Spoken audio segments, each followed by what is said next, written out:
a mí me llama la atención porque en el Cinemaldi cuando se estrenó, o sea, cuando presentaron la película se hablaba mucho que era una peli sobre una agresión sexual.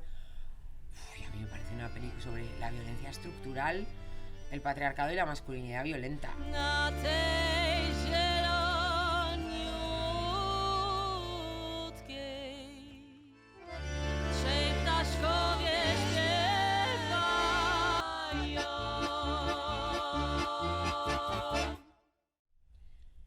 Hombre, a mí me parece una película que genera bastante ansiedad porque consigue mucho colocarte en el lugar sobre todo la protagonista, ¿no? Como esa constante sensación de tensión de que en cualquier momento se puede desatar algo.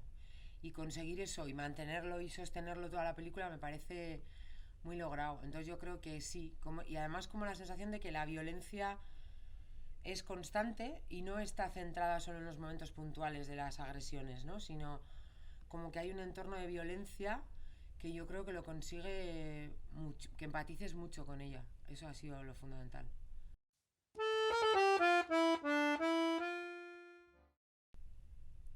Bueno, es que a mí esta película, el hogar como prisión y la familia como prisión, pero además me parece muy interesante que esté ambientada en una casa, en ese sitio tan precioso, ¿no? Con esas vistas que además, como unas vistas muy de que se ve el horizonte, que se ve que la vista llega hasta muy lejos y que sin embargo sea un sitio tan claustrofóbico y que además hay muchas escenas muy claustrofóbicas que están hechas al exterior, o sea, la pelea, las diversas comidas en las que hay bronca, me parece muy bonito que en lugar de utilizar como una luz muy oscura, un espacio muy cerrado tal, lo enmarca en una casa tan abierta y encima para mí es muy pérfido lo de utilizar a turistas, ¿no? O sea, todo el tiempo la presencia de los turistas que son esa gente de la que hay que esconder un poco las violencias, pero que, claro, obviamente no lo consiguen, ¿no? Entonces, me parece que está muy logrado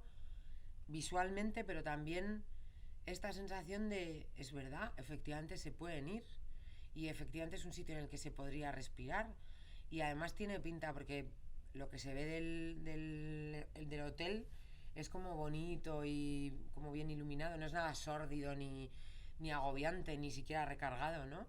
Entonces consigue que un entorno que físicamente no tendría por qué ser agobiante, lo que hace agobiante son las relaciones entre las personas y la incapacidad de comunicación y la estructura horriblemente patriarcal de esa familia, porque casi todas lo son, pero esta figura tan estructurada del tipo este, que es como un poco el padrino, que no hace nada más que decir frases lapidarias y no hacer nada, porque no se encarga de nada. Los demás siendo un poco como sus lacayos y las mujeres intentando sobrevivir, me parece que está construida, o sea, que lo identifican enseguida y que está muy lograda y además muy creíble. Y la escena inicial, que todavía no ha empezado la película, y para ti es un poco como un despertar y ya le están gritando y montando un pollo dos personas por dos razones distintas, es que es como ya sabes que no lo vas a pasar bien en esa peli, aunque sea muy de disfrutar.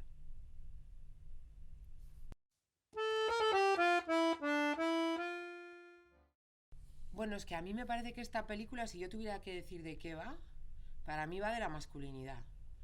Porque hace una cosa que se ha hecho con la feminidad históricamente en toda la historia del arte y en la del cine también, que ha sido describir la feminidad desde los arquetipos en el mejor de los casos, desde los estereotipos en el peor, con una mirada masculina.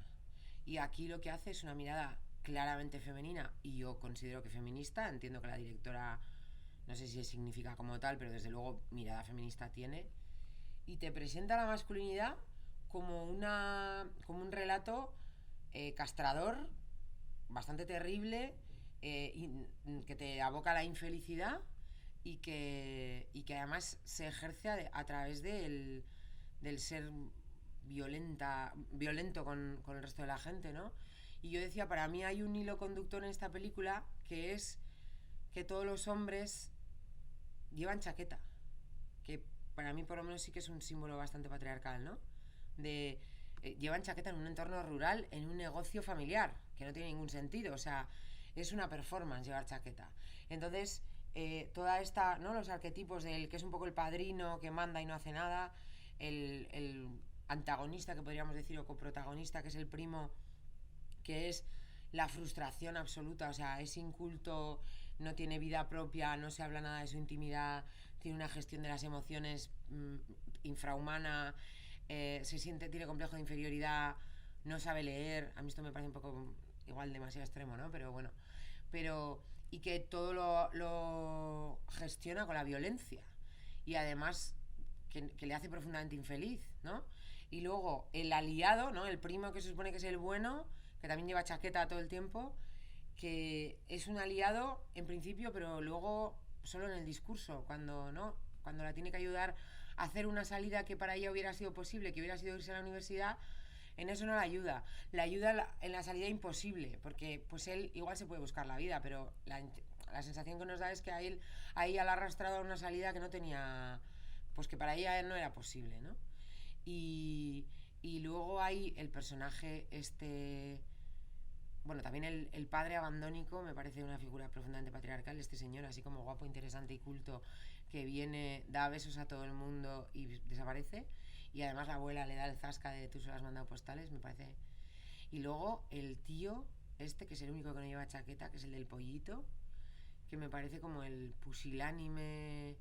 O sea, para mí ha hecho un abanico de arquetipos de la masculinidad, pero que el resultado de todas es que es violenta, genera infelicidad propia y genera infelicidad alrededor, que me parece la lectura más feminista que se podía hacer. Me ha faltado el más nefasto de todos, que también lleva chaqueta en una de las ocasiones, que es el agresor, que para mí está súper bien descrito porque es un tío guapete, culto, decente, con su familia y sus hijos, que habla de Chekhov, que enseguida le da la vuelta a todo, que dice yo nunca hubiera hecho nada si tú no estuvieras bien, pero la otra dice, hombre, pues si no me acuerdo.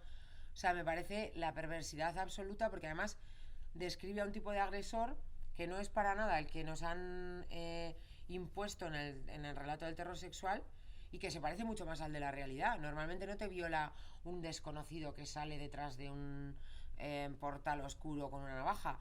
Te viola un tipo agradable que se aprovecha de la confianza que depositas en él para ejercer el poder y la violencia sobre ti.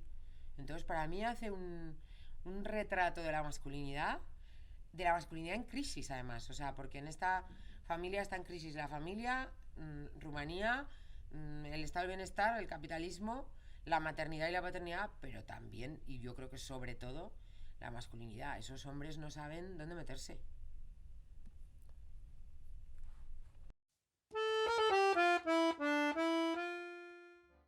A mí me gusta mucho que en ningún momento queda en cuestión que es una violación, aunque no se usa la palabra violación en ningún momento de la película, que se omita la escena, porque en realidad, para mí, contribuye a un relato realista de lo que es la violencia sexual. En la mayoría no, pero en muchos de los casos, la agredida no se acuerda. Se acuerda de que tiene una sensación chunga, se acuerda de que tiene flashes y como le pasa a esta mujer, pues tiene sangre, tiene lesiones, o sea, ella enseguida nota algo y tiene sangre y bueno, pues todas sabemos que después de una relación sexual consensuada, si has dado permiso para hacer algo tan extremo que te haga sangrar, te acuerdas. Entonces, me parece que lo describe, o sea, es una descripción súper feminista de lo que es una agresión sexual por el perfil del agresor, pero también por cómo nos la cuenta. No nos la cuenta, nos da la perspectiva de ella, pero tampoco nos deja ningún lugar a dudas. Y además, la reacción de él es la esperable. Ningún tío vas a ir a decirle, oye, lo que pasó ayer fue raro, chungo. No creo que nadie le diga ayer me violaste, pero incluso aunque se lo digas, no, no, tía, si estabas ahí es como, ya, pues si no me acuerdo, ya, bueno, yo no hubiera hecho nada si no hubieras, o sea, es que es la respuesta que, vamos, que dan la mayoría. Y luego también me gusta mucho cómo ella sobrevive a eso, porque de alguna manera genera esta relación absolutamente perversa de convertirse un poco en la amante de él, pero que se parece mucho al matrimonio heterosexual, por ejemplo. O sea, las decenas de miles de mujeres que han sido violadas por el hombre con el que han estado 55 años después y al que no han hecho el desayuno a la mañana siguiente, con el que han tenido otro hijo. O sea, que en realidad rompe mucho con el relato de que una violación te trunca la vida, a partir de ahí ya solo tienes ese trauma y no ha sucedido nada más en tu vida y tu vida se para. Esta tía continúa con su vida, vive otras violencias, por cierto, que es que no es que te quita, o sea, vivir una agresión ya no es que ya tienes el cheque y ya no. Me parece que tiene una manera muy perversa, pero al final de superviviente de salir de ella. Y luego el que de alguna manera se intuya que lo instrumentaliza, como buscando una manera de que sea él el que le ayude a irse a Bucarest, a mí me parece que es otra manera de sobrevivir, ¿no? O sea, estoy segura que ha sido una estrategia de supervivencia de centenares de miles de mujeres. Y luego esta cosa un poco rape revenge que tiene la peli, que es, vale, lo supero, mi vida no se para, por supuesto que tengo un trauma, pero sigo viviendo, busco una manera de sobrevivir a esto, que es liarme con él, busco que al menos sacar algún partido de esto, que me parece una cosa muy de superviviente y muy poco patriarcal, y seguramente al discurso misógino le parecerá terrible, pero es que luego encima, en el momento de aprovechar al bestia parda de su primo para que le haga daño, a mí me ha dado de los pocos momentos de gustirrinín de la película. Me parece que lo soluciona además de una manera chulísima, que es, tú intuyes que no es el novio de su prima, pero no se ve, y la primera vez que le ves no se le ve el brazo, o sea, esos dos trucos que usa me gustan mucho. Y esa manera de, yo en el coloquio recordaba que es un poco un discurso que plantea, ahora también lo plantea más gente, pero que yo la primera vez que se lo escuché es a Virginie Despentes en Fóllame, que luego también lo hace en Teoría King Kong, de hablar de que en realidad la violación es una cosa que te pasa, pero que cada una le da la relevancia que le da y cada una tiene una estrategia de supervivencia que puede. Algunas se traumatizan, otras deciden vengarse y otras deciden continuar con su vida. Son estrategias de supervivencia, y en esta sociedad patriarcal se nos exige ser la víctima perfecta en la que estás tirada en casa, llorando en la cama y yendo a saliendo solo para ir a la terapeuta. Bueno, pues resulta que no es así, porque es una realidad mucho más cotidiana de lo que podemos imaginar. Para mí,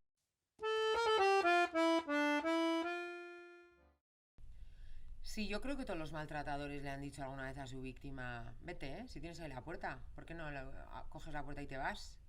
¿A dónde vas a ir? Eso es de maltrato básico. Entonces, para mí está muy bien descrito en ese sentido, la razón por la que vuelve y la razón por la que no es capaz de irse, que es, la violencia patriarcal es así. O sea, a mí me parece, por ejemplo, que en el cuento de la criada, que puede ser el libro y la primera temporada, a mí me gustó mucho, pero contribuye a generar la idea de que de que la violencia patriarcal es a través de la represión directa. Y a todas nos da muchísimo miedo que eso pase, porque sobre todo cuando empieza a pasarnos a las blancas, ¿no? Porque en muchos países del mundo ya pasa. Pero eh, esta película deja clarísimo esa ancla que tienes, ese grillete que tienes a tus obligaciones, que es la feminidad. La idea de que tú te tienes que quedar a cuidar, como esas mujeres que no se separaron de su maltratador por los hijos, o que cómo me voy a ir, o cómo le voy a dejar solo. O sea, la feminidad te ha enseñado a que tú eres alguien, o sea, tu identidad existes en función de a quién cuides. Y por eso todo lo del síndrome del nido vacío, o las mujeres que si no tienen una pareja se sienten que no son nada, porque tú no tienes derecho a considerarte nada hasta que no haya alguien que te quiera, y a poder ser alguien que te necesite. Y que te necesite implica que le cuides. Entonces, en esta película además, que para mí muy acertadamente se mezclan los cuidados, el trabajo reproductivo, con un negocio familiar, que entonces el trabajo productivo y el reproductivo el límite se diluye, a propósito yo creo, totalmente, y hace que que ese lastre sea mucho más.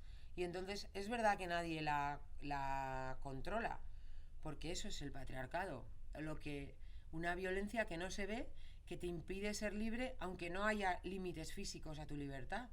Y para mí lo describe. Y por eso el primo se va porque es un tío, y ella se vuelve porque está agarrada y encadenada a su feminidad. Para mí lo describe genial. Esa sensación que yo creo que seguramente todas hemos vivido, ¿no? Como de la culpa. Esto lo dice muy bien Silvia Federici, ¿no? Que a las mujeres el capitalismo, como nos quería explotar y no nos quería pagar un salario, pues nos inventaron el amor. Pero como el amor no da para tanto, pues cuando se te acaba el amor, a cambio te queda la culpa de yo debería estar disfrutando de cuidar a mi familia, trabajar gratis en el negocio familiar, tal cual, porque además no parece que le paguen, de hecho no tienen dinero para que se vaya la hermana, tienen que asisar un poco. Y entonces es eso, tiene que estar ahí por amor, que es el gran yugo de las mujeres de un contexto como el de esta mujer. Para mí lo describe genial.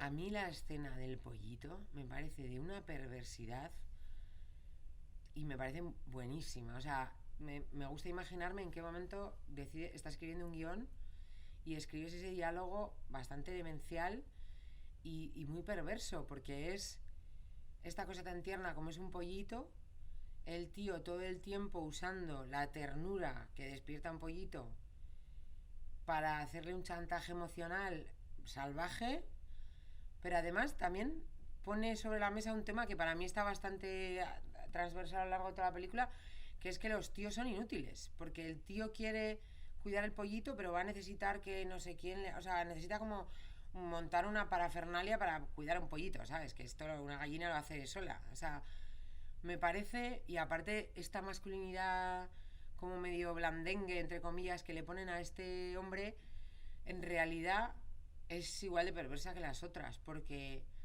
yo creo que ella se queda y vuelve más por este tipo de chantaje emocional que por el primo que la pega o por el primo que es el mandón, ¿no? Entonces utiliza un arma que para mí es muy cruel. Y luego me encanta además cuando el primo supuestamente aliado viene, le dice esa frase terrible de espera 1 o 2 años, que ahí es cuando tú sabes que nunca se va a ir a Londres ni a Bucarest. Y encima le dice que tiene que cuidar al pollito no sé cómo. Y ella tiene un alarde de libertad y le dice cuida tú al pollo. O sea, en plan, ¿cómo, ¿qué hago yo ahora aquí con...? O sea, es que me parece muy simbólica de cómo la carga del trabajo productivo y del trabajo reproductivo se mezclan y se juntan con el chantaje emocional y son la losa que la tiene ahí un poco el ancla, ¿no? Me parece una escena brutal la del pollito. Mm.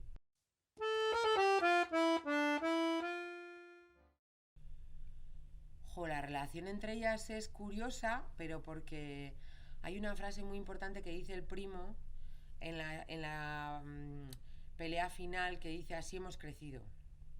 Es evidente que en esa familia, con esa abuela sarcástica, con ese padre abandónico, con esa madre como liviana que solo sale ahí y ni siquiera habla, pues hombre, no les han enseñado mucho ni a relacionarse, ni a comunicarse, ni a quererse.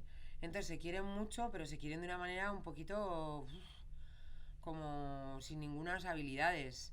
Entonces está claro que las dos se quieren un montón, se cuidan un montón y están dispuestas a protegerse y a arriesgarse la una por la otra, pero hombre, un poquito más de comunicación, que no sea todo como, ¿no? De repente así de pasada mientras llevo unos platos. Ostras, es que no hay espacio para la comunicación en esa familia y eso, yo creo que eso se aprende. Si tú no aprendes a comunicarte ni a querer, pues quieres como buenamente puedes. Estas dos se quieren como les han enseñado.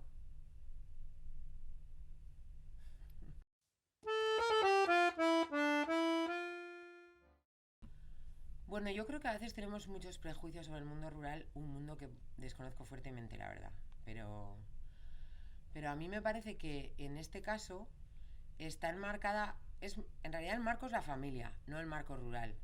Otra cosa es que sea un entorno rural aparentemente alejado porque hay que ir en coche y tal, lo que genera es una dificultad con la capacidad de diluirte que te da la ciudad, ¿no? De hecho, para mí son dos marcos muy capitalistas en el fondo los dos. En el ámbito rural se enmarca, y mucho más en este caso, porque no es un pueblo, es una casa apartada donde vive la familia. Que los turistas pasan por ahí, pero no hay interacción. Entonces, en realidad es estar la familia aislada, entonces la familia es el marco, y en la ciudad podría ser pues unas relaciones un poco más capitalistas en términos de las relaciones de estudios, de trabajo, tal. Pero para mí el hecho de que sea rural tiene que ver con que nos permite en pensar en un ámbito más aislado. Yo creo que eso sí que es verdad, no porque creo que lo rural por sí mismo tenga que ser más patriarcal, sino porque el aislamiento siempre va en contra de las mujeres. De hecho, yo creo que una de las conquistas del siglo XX con respecto al feminismo ha sido que se ha roto el aislamiento de las mujeres. Las mujeres han tenido que salir a trabajar al mercado porque trabajar hemos trabajado siempre, pero muchas veces en trabajos que se daban en el ámbito, en el caserío, en la casa, en la tierra, ¿no? Entonces, tener que salir al mercado o tener que interactuar ha roto el aislamiento y ha sido eso. Yo siempre digo que el feminismo, sobre todo en Euskal Herria, le debe mucho al macramé. Porque señoras que solo se habían relacionado con su familia y con las mujeres de su familia, con lo que eso implica, que cada una tiene sus propios tabús, sus propias limitaciones, sus propios miedos, nos hemos ido a encontrar con otras mujeres con las que puedes hablar libremente y ahí ha empezado para mí la gran revolución, cuando hemos empezado a hablar entre nosotras. Entonces para mí lo rural implica, en este caso, evidenciar mucho el aislamiento, pero no creo que en el ámbito urbano tenga que ser mejor. Hay muchas mujeres que vienen a una ciudad y viven en el mismo aislamiento porque van justo a la compra y a su casa. Y no, o sea, yo creo que en este caso sí que es pensado porque es que están solo la familia. Entonces la sensación de que ahí fuera no hay nada más, que es una de las sensaciones que arrastra el miedo de la feminidad, si dejo a esta gente o si dejo a este hombre o si dejo a esta pareja, ¿quién me va a querer? Pues aquí se acentúa. Y luego aparte que hay que irse en coche, que esto también a mí me da mucho miedo la escena cuando la hermana se escapaba, pensar, ahora les van a pillar, ¿no? Porque claro, cuando te tienes que ir en coche, pues hay un... Pero bueno, yo creo que es más para una metáfora del aislamiento, no creo que lo rural tenga que ser peor. En las ciudades también hay historias terribles.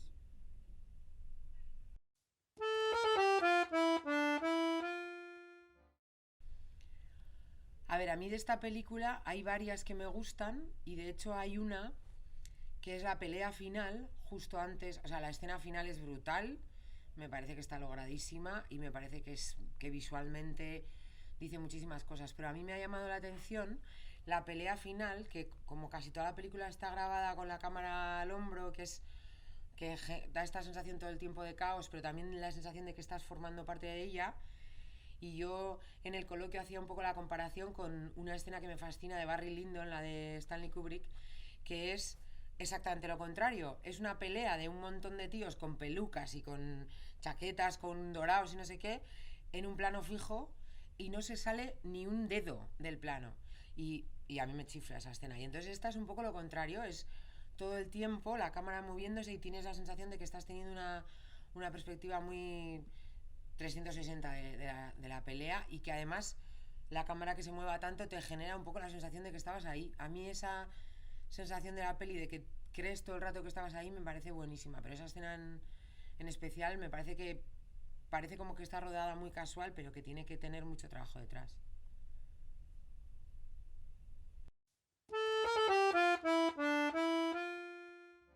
A mí me parece muy interesante y un gran misterio la hermana que se pasa toda la película con una especie de tetrabric de juguete en la boca.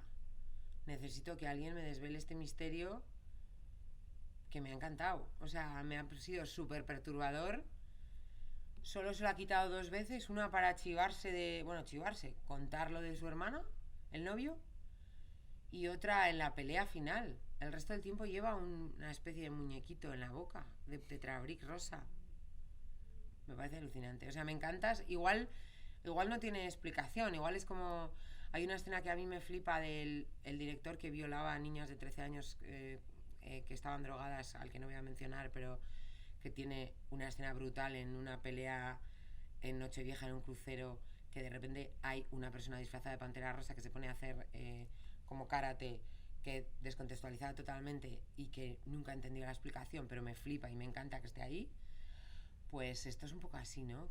Entiendo que significa también que está amordazada, ¿no? Pero me parece una manera de solucionarlo genial, que seguro que tiene una explicación de que un día estaba hablando con sus amigas de una escena y se tomaron un vino y alguien dijo, ¿por qué no le pones un tetrabric en la boca?